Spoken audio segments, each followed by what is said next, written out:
नमस्कार। Micro economics का exam आ रहा है और थोड़ी टेंशन हो रही है, तो बिल्कुल सही जगह आए हैं। ये विश्लेषण खास तौर पर एग्जाम की तैयारी को आसान बनाने के लिए ही है। मुझे पता है। टीपीपी, एपीपी और एमपीपी ये शब्द सुनने में ही थोड़े कंफ्यूजिंग लगते हैं, पर घबराने की कोई बात नहीं। वादा है, अगले कुछ मिनटों में हम इन सारे कॉन्सेप्ट्स को एकदम मक्खन की तरह साफ कर देंगे। ठीक है, तो चलिए शुरू करते हैं। किसी भी टॉपिक को समझने का सबसे अच्छा तरीका है उसकी जड़ तक जाना, और प्रोडक्शन की दुनिया में वो जड़ है उत्पादन फलन या प्रोडक्शन फंक्शन। सबसे पहले ये उत्पादन यानी प्रोडक्शन है क्या? देखिए, बहुत ही आसान भाषा में ये किसी भी कच्चे माल को, मतलब इनपुट को, एक तैयार चीज यानी आउटपुट में बदलने का प्रोसेस है। सोचिए, लकड़ी से कुर्सी बनाना या अलग अलग पार्ट्स जोड़कर एक पंखा तैयार करना। इससे होता क्या है? उस चीज की वैल्यू और यूटिलिटी दोनों बढ़ जाती हैं। तो अब आते हैं प्रोडक्शन फंक्शन पर। इसे ना एक तरह की रेसिपी समझिए। जैसे एक रेसिपी बताती है कि कितनी सामग्री डालने पर कितनी डिश बनेगी, है ना? बिल्कुल वैसे ही प्रोडक्शन फंक्शन एक फॉर्मूला है। ये हमें बताता है कि हमारे पास जो भी इनपुट्स हैं, जैसे मजदूर, मशीनें, उनसे हम ज़्यादा से ज़्यादा, मतलब मैक्सिमम कितना आउटपुट बना सकते हैं। ये जो QX = F L के लिखा है, इसका सीधा सा मतलब है कि आउटपुट की मात्रा लेबर L और कैपिटल K पर डिपेंड करती है। अच्छा, यहाँ एक बहुत ज़रूरी बात समझनी है। वो है शॉर्ट रन और लॉन्ग रन का फ़र्क। देखिए, शॉर्ट रन में हम सब कुछ नहीं बदल सकते। जैसे कोई रातों रात एक नई फैक्ट्री तो नहीं लगा सकता, राइट? तो कम से कम एक इनपुट फिक्स्ड रहता है। और आज के हमारे इस पूरे विश्लेषण में हम इसी शॉर्ट रन की बात करने वाले हैं। तो अब जब हमारी नींव मजबूत हो गई है, तो चलिए प्रोडक्शन के 3 मेन हीरोज से मिलते हैं। Total physical product, average physical product और मार्जिनल फिजिकल प्रोडक्ट। जी हाँ, वही टीपीपी, एपीपी और एमपीपी। यही वो 3 कॉन्सेप्ट हैं जो एग्जाम में बार बार सामने आते हैं। सबसे पहले है टीपीपी, यानी टोटल फिजिकल प्रोडक्ट। जैसा इसका नाम है वैसा ही इसका काम है। ये बस टोटल आउटपुट है। मान लीजिए एक फैक्ट्री ने दिन भर में 100 कुर्सियां बनाई, तो उसका टीपीपी हो गया 100। सिंपल, ये फाइनल स्कोर है। अगला है एपीपी, यानी एवरेज फिजिकल प्रोडक्ट। ये हमें बताता है कि औसतन एक वर्कर ने कितना काम किया। अगर 10 मजदूर मिलकर 30 कुर्सियां बना रहे हैं, तो एपीपी क्या हुआ? 30 को 10 से डिवाइड कर दीजिए, मतलब 3 कुर्सियां प्रति मजदूर। इससे हमें काम की एफिशिएंसी का पता चलता है। और इसे कैलकुलेट करने का फॉर्मूला तो एकदम आसान है। बस टोटल प्रोडक्ट यानी टीपीपी को लेबर की संख्या यानी L से डिवाइड करना है तो ये एक सिंपल एवरेज, पर एग्जाम के लिए इस फॉर्मूले को याद रखना बहुत बहुत जरूरी है। और अब आता है हमारा तीसरा खिलाड़ी, एमपीपी, मार्जिनल फिजिकल प्रोडक्ट।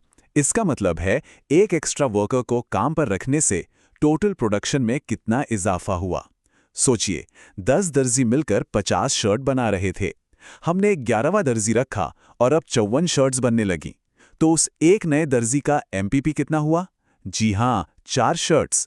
इसका फॉर्मूला भी बिल्कुल सीधा है। बस नए टोटल प्रोडक्शन टीपीएन में से पुराना वाला टोटल प्रोडक्शन TPN-1 घटा दीजिए। इससे हमें उस एक नए वर्कर का कंट्रीब्यूशन पता चल जाता है। तो एपीपी और एमपीपी, इन दोनों के फॉर्मूले एग्जाम के लिए पक्के कर लेने हैं। चलिए, तो अब हमने तीनों को अलग अलग तो समझ लिया है, पर अब आता है सबसे जरूरी हिस्सा, ये समझना कि ये तीनों आपस में कैसे जुड़े हैं, एक दूसरे पर कैसे असर डालते हैं, क्योंकि सबसे ज्यादा सवाल यहीं से बनते हैं।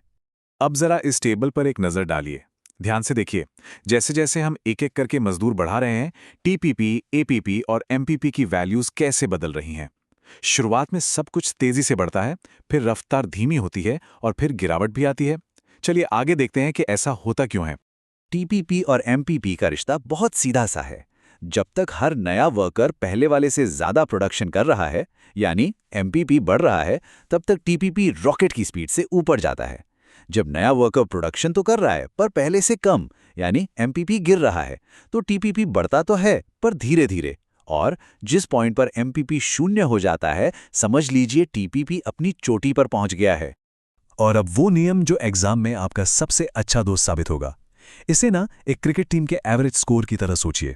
जब तक नया बैट्समैन, जो हमारा एमपीपी है, टीम के एवरेज स्कोर यानी एपीपी से ज्यादा रन बनाता है, तो टीम का ओवरऑल एवरेज बढ़ता जाता है।